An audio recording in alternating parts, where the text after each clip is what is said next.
Okay, Assalamualaikum warahmatullahi wabarakatuh. We are from Group 5. We want to explain the material is monitoring and assessment.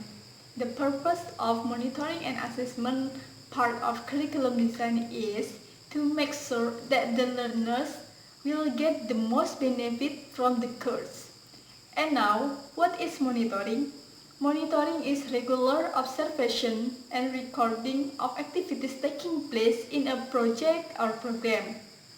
Monitoring provides information that will be useful in analyzing the situation in the community and its project, determining whether input in the project are well utilized, and then identifying problem facing in the community or project and finding solution. And next is ensuring all activities carried out properly by the right people and in time, and then using lesson plan from one project experience to on another. And the last is determining whether way project plans is the most appropriate way of solving the problem at hand. And now, what is the purpose of monitoring? Monitoring is very important in project planning and implementation. It is like watching where you are going while riding a bicycle. You can adjust as you go along and ensure that you are on right track. And now, what is assessment? Assessment is the way to value the learner's ability. It becomes reflection teacher success and what have been done in monitoring process. And now I want to tell you what kind of assessment. First is placement assessment. Placement assessment is used to decide what level of course the learners should enter and what class the learners should join, and then whether the learners should join. The assessment needs to be reasonably accurate because it's often proves difficult to move learners to other group once they have joined a group. All this means placement assessment needs to be first is familiar, friendly, relaxed, and the second is reasonability, brief and easy to mark and interpret, and the last is focus on gathering the most relevant information. This often means that placement tests focus on knowledge of language items rather than skill in language use. And now let us look at possible placement tests. Is the Eurocentric vocabulary test, and the second is the vocabulary level test. And structured interview are often used as a placement test. And next is a quotient test, and the last is sentence completion test.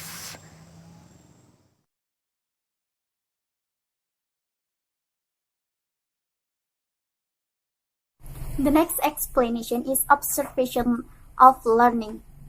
There are 4 questions that should be asked when observing learning activity. The first one is, what are the goal learning of the activity?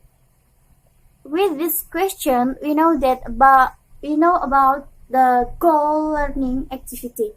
Jadi kita tahu apa sih tujuan pembelajaran dari aktivitas tersebut.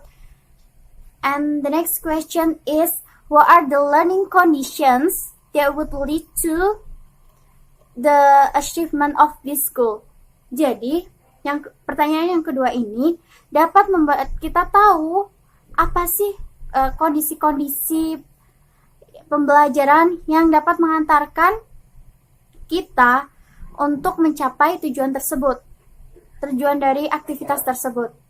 The next question is, what are the observable signs that this learning condition are occurring? And then the last one question is, what are the design activity to set up the learning condition?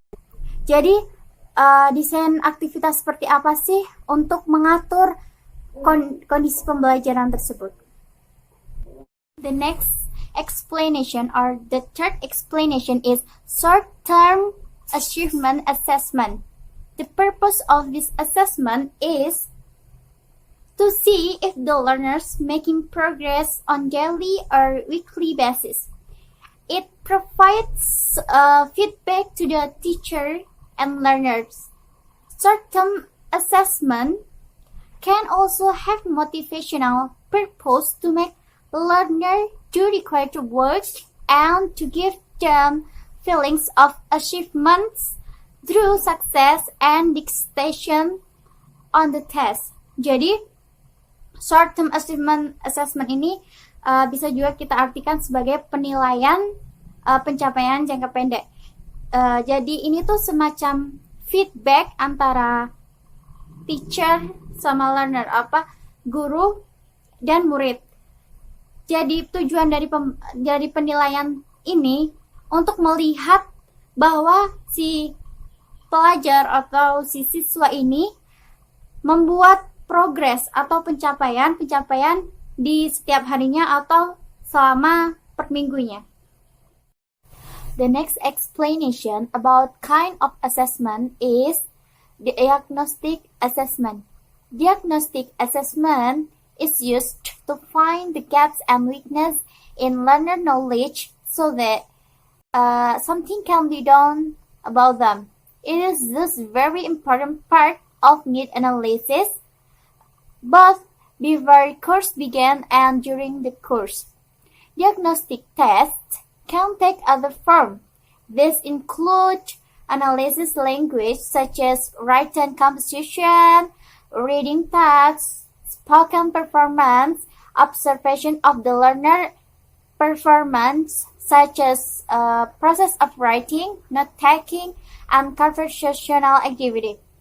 One effect of diagnostic assessment can be to help the learners set personal goals for a course. The next kinds of assessment is achievement assessment. Achievement assessment measure both the achievement of learning during a course and achievements of the course. Achievement tests has following characteristics. The first one is they are based on material taught in the course. So, in achievement tests, the question must be appropriate with the material the educator taught in the course. The next question is, the next characteristic is, learners usually know what kinds of questions will be asked and what the material will be covered. The last characteristic is they are criterion referenced. That means that there will be standard or criterion set which will indicate whether learners have achieved enough to be given a pass for the course. So, the learners not assessed in relation to each other, but in relation predetermined criterion. Achievement assessment is not all done by a test. Some aspects of achievement are better done in each other ways. Assessing skill in composition writing is a good example. Achievement assessment is very important element of curriculum design. It not only provides feedback between learners, teacher, and curriculum designers, but also can affect teaching and learning in that the test motivate and guide learning. A test of language proficiency draws items for the test not from the course that the learners are studying, but from the language itself, independent of any course. Purpose of a proficiency test is to show how much the learners know the language or a particular part of the language. Proficiency proficiency tests such as the TOEFL and IELTS tests. There are several responses to the constraints of the test at the end of a course. First, make the course like the test. Second, make parts of the course like a test. And the third, remove the test. Good assessment must reliability, validity, and practicality. I think enough. Thank you for your attention. Wassalamualaikum warahmatullahi wabarakatuh.